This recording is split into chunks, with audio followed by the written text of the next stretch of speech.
ঈশানের উপস্থিতিতেই এবার হসপিটালে আয়ুষের উপরে হামলা করলো দেবলীনার ভাড়া করা গুন্ডা। হ্যাঁ বন্ধুরা, ভিডিওতে লাইক দিয়ে দেখতে থাকুন।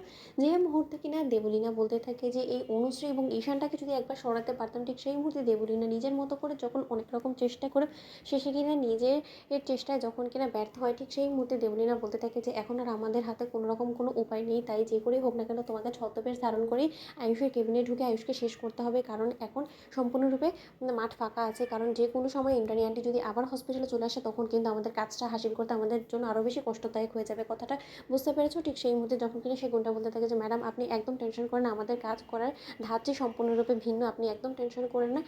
ঈশান সাহেবের চোখের সামনে দিয়ে আমরা কেবিনে ঢুকবো, কিন্তু সে কোনো মতে টেরও পাবে না। আমরা দেখুন কী করে আমাদের কাজটা সম্পন্ন করি। আপনি একবার যখন আমাদেরকে টাকাটা দিয়ে দিয়েছেন, তাহলে সেই সমস্ত কিছু নিয়ে আপনি একদম টেনশন করেন না, সময় মতন আপনি ঠিকই রেজাল্ট পেয়ে যাবেন। ঠিক সেই মুহূর্তে যখন কিনা দেবলীনা বলতে থাকে যে এতক্ষণ ধরে অপেক্ষা করছি, তা সত্ত্বেও এই লোক এলো না কেন এখনও পর্যন্ত, এই কি ইন্টারনি আন্টি চলে এলে পরে তারপরে আসবে না কি? ঠিক সেই মুহূর্তে যখন কিনা ওয়ার্ড বয়ের ছদ্মবেশ ধারণ করে সেই গুণটা যখন এসে দেবলীনাকে ইশারা করতে থাকে, ঠিক সেই মুহূর্তে দেবলীনা বলতে থাকে যে কী ব্যাপার, কী চাই? ঠিক সেই মুহূর্তেই সেই ওয়ার্ড বয় যখন বলতে থাকে যে ম্যাডাম আপনি চিনতে পারলেন না তো, ঠিক এইভাবেই আমরা ঈশান সাহেবকেও রীতিমতো ঘোল পানি খাইয়ে আমরা ভেতরে ঢুকে যাবো, কেউ টেরও পাবে না। ঠিক সেই মুহূর্তে দেবলীনা যখন বলতে থাকে যে আরে বাস, এরকমই তো আমি চেয়েছিলাম, যাও এবার কথা না বাড়িয়ে এত ওভার কনফিডেন্স না হয়ে বরঞ্চ কাজটা আমাকে করে দেখা। ঠিক সেই মুহূর্তে ঈশানের সামনে দিয়ে যখন কিনা সেই ওয়ার্ড বয় ঢুকতে নেয়, ঠিক সেই মুহূর্তে ঈশান বলতে থাকে যে কী ব্যাপার, আপনি কী প্রয়োজনে আবার ভেতরে যাচ্ছেন বলুন তো? ঠিক সেই মুহূর্তে সেই ওয়ার্ড বয় বলতে থাকে যে আগে স্যার, ডক্টর আমাদেরকে কিছু মেডিসিন প্রেসক্রাইব করেছিল আয়ুষ সাহেবের জন্য, সেটাই দেওয়ার জন্য যাচ্ছি। ঠিক সেই মুহূর্তে ঈশান বলতে থাকে যে ও আচ্ছা ঠিক আছে তাহলে যান।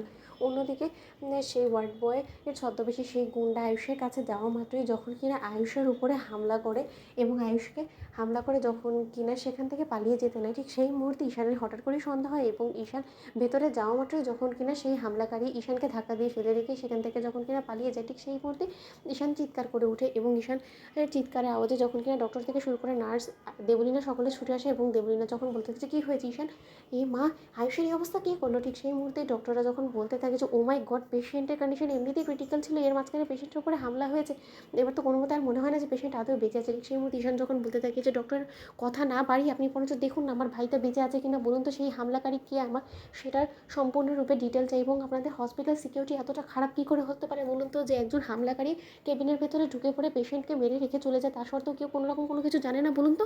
ঠিক সেই মুহূর্তে ডক্টর যখন বলতে থাকে যে ও মাই গড, ঠিক সেই মুহূর্তে ঈশান বলতে থাকে যে কী হয়েছে ডক্টর, বলুন না, চুপ করে রইলেন কেন? ঠিক সেই মুহূর্তে ডক্টর বলতে থাকে যে I am sorry to say Ishaan Ganguly Ayush he is no more. ঠিক সেই মুহূর্তে এই কথা শোনা মাত্র ঈশান চিৎকার করে ওঠে এবং বলতে থাকে যে আমি ছাড়বো না, আমি ওই কিলারটাকে কোনো মতেই ছাড়বো না। তো বন্ধুরা লাইক শেয়ার করে সাবস্ক্রাইব করতে ভুলো না।